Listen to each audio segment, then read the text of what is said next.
নাই নাই এইটো নহব ভুল হল যি হল মই কিন্তু জিনাৰ বাহিৰে আৰু কাৰো কথা ভাবিব নোৱাৰো কিন্তু তুমিতো মিষ্টাৰ চৌধুৰীহঁতৰ কথাটো ভাবিব লাগিব তেওঁলোকে ৰাজকে তুমি বুলি ভুল কৰিহে ভুল হল ভালেই হল নহলে জানো মই জিনাক পালোহেঁতেন বোলা এতিয়া জিনাহঁতৰ ঘৰলৈ যাওঁ কি কথা ক'বলৈ আহিছ এতিয়া ৰাতি 12টা বজাত তই মানুহ জগাই বিয়াৰ কথা কবি গৈ নেকি নহব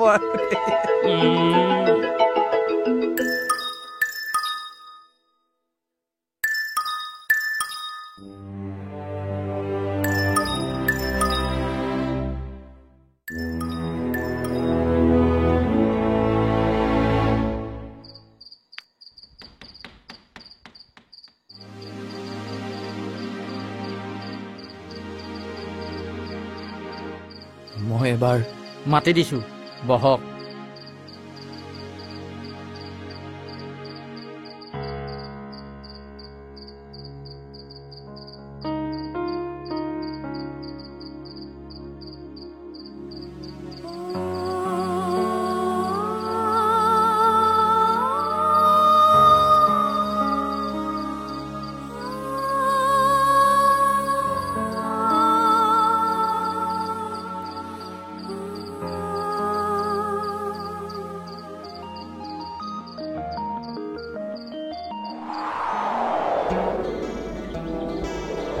তোমাক দেখিলে কিন্তু কবিতা ভাল পোৱা ল'ৰা যেন নালাগে হয় নেকি কিন্তু একো আচৰিত নহয় কিয়নো ল'ৰাটোৰ অন্তৰত থকা কবিতাৰ আসনখন এতিয়া যে স্মিতা অধিকাৰ কৰি বহি আছে তেন্তে বেছিৰ কবিতা এতিয়া যায় কলৈ ইয়াততো আৰু ঠায়ে নাই একো নহয় দিয়া মোৰ বাবে তুমি কাকো নিথৰুৱা কৰিব নালাগে কবিতাক মোকেই দিয়া মই বৰ যতনেৰে ৰাখিম সঁচা ৰবা মই একেবাৰে লিখা পঢ়া কৰি দিওঁ কবিতা মোৰ সদায় প্ৰিয় আছিল কিন্তু জীৱন সংগ্ৰামত জপিয়াই কবিতাক হেৰুৱালো গতিকে মোৰ জীৱনৰ এটা ভাল লগা বস্তু তোমাক কথা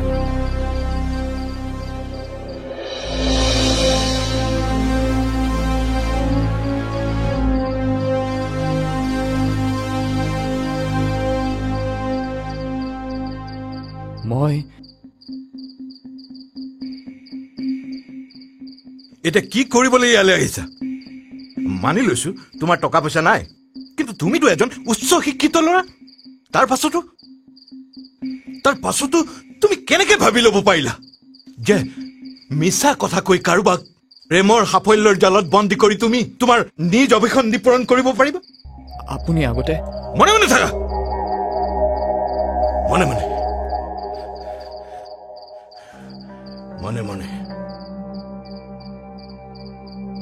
এই দুভাগ ৰাতি তোমাৰ নিচিনা কাৰোবাক মই মোৰ ঘৰত যে সোমাবলৈ দিছো তাৰ কাৰণ মাত্ৰ এটাই মই মোৰ ছোৱালীৰ হৈ তোমাক এটা কথা ক'বলগীয়া আছে ভৱিষ্যতে কেতিয়াবা ভুলতো যেন স্মিতাৰ নাম তোমাৰ মুখলৈ নানা এতিয়াৰ পৰা তোমাৰ মুখত তাইৰ নাম উচ্চাৰণ হলে সেয়া হ'ব তাইৰ বাবে অভিশাপ গইন লাইটবোৰ নুমুৱাই দৰ্জাবোৰ বন্ধ কৰি দে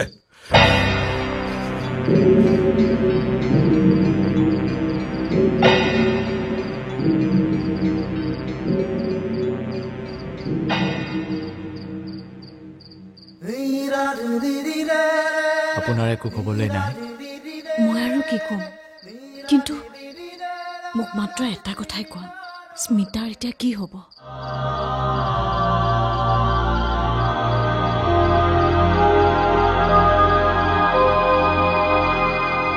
কিন্তু কোনে বিশ্বাস কৰিব তোৰ প্ৰেম স্মিতাৰ প্ৰতি থকা তোৰ ভাল পোৱাৰ কথা কৈ মিছাতে অপদস্থ হোৱাৰ কোনো যুক্তি নাই কিন্তু বৰ দুখ লাগিছে সেই ছোৱালীজনীলৈহে তেওঁতো জীৱনত আৰু কাকোৱে বিশ্বাস কৰিব নোৱাৰিব কাকোৱে ভাল পাব নোৱাৰিব তই তেওঁৰ লগত এনেকুৱা বিশ্বাসঘাতকতা কৰিব নালাগিছিল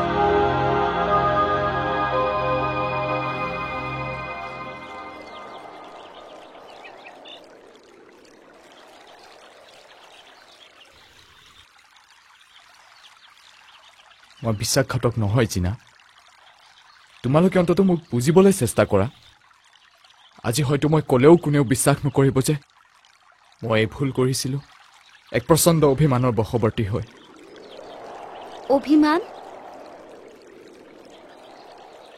এৰা সমাজখনত চাৰিওফালে ইমান প্ৰাচুৰ্য, ইমান সম্পদ, অথচ যোগ্যতা থাকিও মোৰ দৰে বহুতেই কেৱল চিৰদিন অভাৱৰ মাজতে দিন কটাবলৈ বাধ্য হৈছে। মোৰ মনটো বিদ্ৰোহী হৈ উঠিল আৰু সেই সময়তে মই লগ পালোঁ সুজিত দত্তক। হ'ব আৰু কিটো, এইটো এটা জীৱন হ'ল নেকি? ৰাতিপুৱা 10 বজাৰ পৰা 5-6 বজালৈকে চাকৰি নামত গাধা খাটন দি মাহেকৰ মূৰত 6,000 টকা, ভাইটি দিব লাগে 2,000 টকা, থাকিল 4। ঘৰ ভাড়া 50%, 800, থাকিল মাত্ৰ। থাকিল তোৰ মাথা, মোৰ মুণ্ড।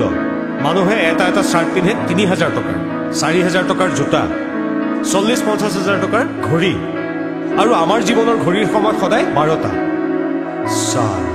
আমাৰ জন্মৰ সময়ত লোড শ্বেডিং হৈছিল নেকি? চাৰিওফালে খালি আন্ধাৰ আন্ধাৰ আন্ধাৰ।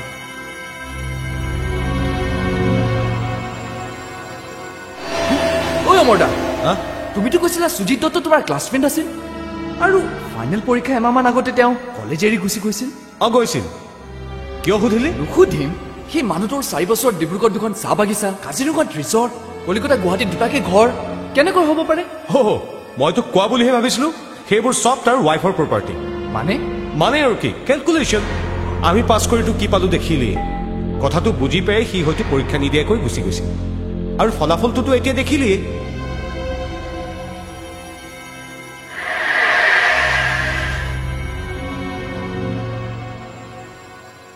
ৰাজ, তুমি ঠিকেই কৈছা। এডুকেশ্যনত কিয় ডাঙৰ কথা হৈছে কেলকুলেশ্যন, অন্ততঃ এইটো যুগত। আহা, আমিও এটা কেলকুলেশ্যন কৰোঁ। তাৰপিছত মই স্মিতাৰ কাষ চাপিলোঁ, কিন্তু মোক বিশ্বাস কৰা, মই সোনকালে বুজিব পাৰিলোঁ যে সঞ্জয় চৌধুৰীৰ প্ৰপাৰ্টিতকৈও মোৰ বাবে মূল্যৱান হৈ পৰিছে স্মিতা। আৰু তেওঁক হেৰুৱাৰ ভয়তে মই দীপকো মিছা কথা কৈ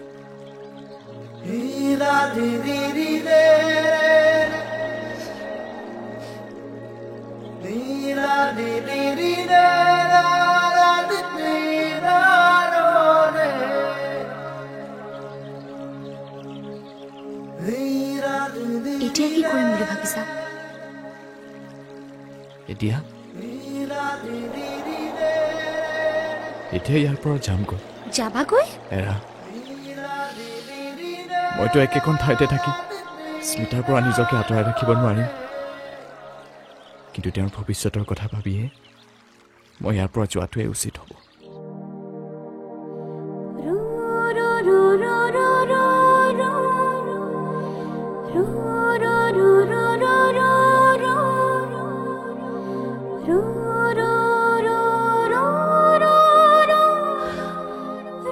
দেউতাৰীটো তেওঁক কথা কোৱাৰ একো সুযোগেই নিদিলে, কিন্তু কিয় জানো মোৰ ভাৱ হৈছে ৰাজে তোক সঁচাকৈয়ে ভাল পায়। মা, এবাৰতো ভাব, ইমানবিলাকৰ পিছতো তেওঁ নিজে ইয়ালৈ আহিবলৈ কেনেকৈ সাহস কৰিলে? এটা ভুল কৰাৰ পিছত দোষীজনটো পলাই যায়, নিজেতো আৰু ধৰা দিবলৈ নাহে। তেওঁ হয়তো কিবা কবলগীয়া আছিল, বেচেৰাটোৱে কিবা কোৱাৰ একো সুযোগেই নেপালে।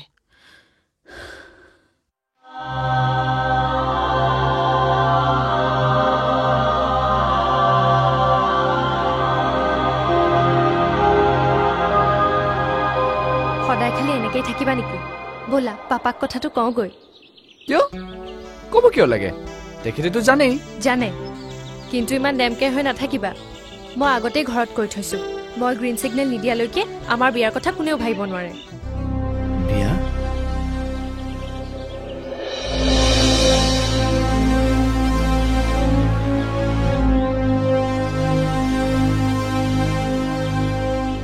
ৰাজ, কি হ'ল? বাৰু, মোৰ যদি এইবোৰ বাগান, ৰিজৰ্ট, প্ৰপাৰ্টি নাথাকিলেহেঁতেন? বৰ পুৰণি কথা কৈছা। হয় ডাঙৰীয়া, তেতিয়াও মই আপোনাকেই বৰমালা পিন্ধালোহেঁতেন। মই ধেমালি কৰা নাই। কেতিয়াবা যদি গম পোৱা যে আচলতে মই তোমালোকে ভাবি থকা মানুহটোৱে নহয়, মোৰ এটা সাধাৰণ চাকৰিৰ বাহিৰে একোৱেই নাই। চব কথাতে ধেমালি কিন্তু মোৰ ভাল নালাগে ৰাজ। মই ইমান চিৰিয়াছ কথা এটা ক'বলৈ তোমাক লগ ধৰিছো, আৰু তুমি কিছুমান অদৰকাৰী কথা কৈ যোৱা। তুমি আহিবই নালাগে, মই যাওঁ। স্মিতা, স্মিতা শুনাচোন, স্মিতা শুনাচোন। স্মিতা শুনচোন,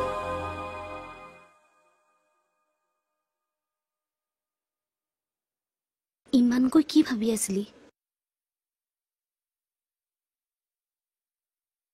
নাই ৰাজক লগ পাইছিলোঁ। মই তেওঁৰ হৈ কথা ক'বলৈ অহা নাই, কিন্তু তেওঁৰ মৰমক তই সন্দেহ নকৰিবি। কাইলৈ তেওঁ ইয়াৰ পৰা যাবগৈ।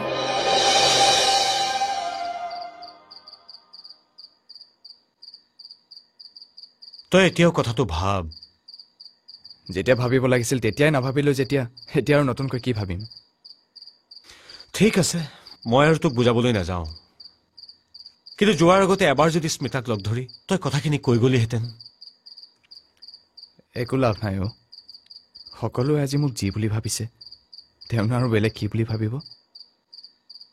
আৰু কি জানা অমৰ দা, মই জানো তেওঁক সঁচাকৈ সুখী কৰিব পাৰিম।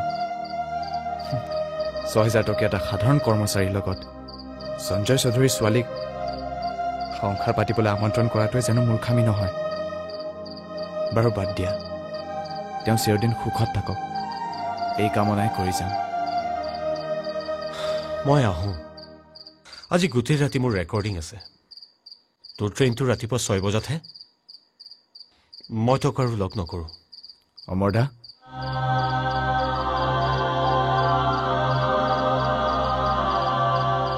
তোক আৰু লগ নাপাম বুলি ভাবিবলৈও যে ভয় লাগে ৰাজ।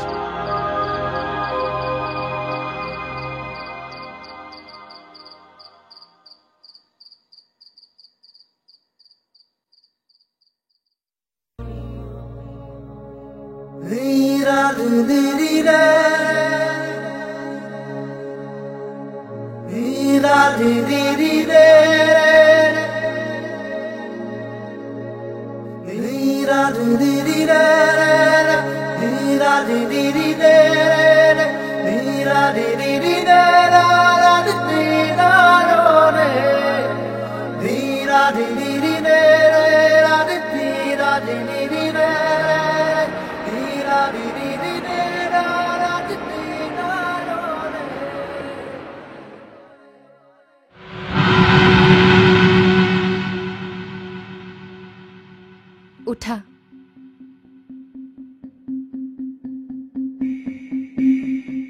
ৰেলৱে ষ্টেচন নহয়, জুৰোডলৈ ব'লা। কিন্তু মা দেউতাহঁতক লগ কৰি নোযোৱা নেকি? স্মিতা, বলক জু ৰোড।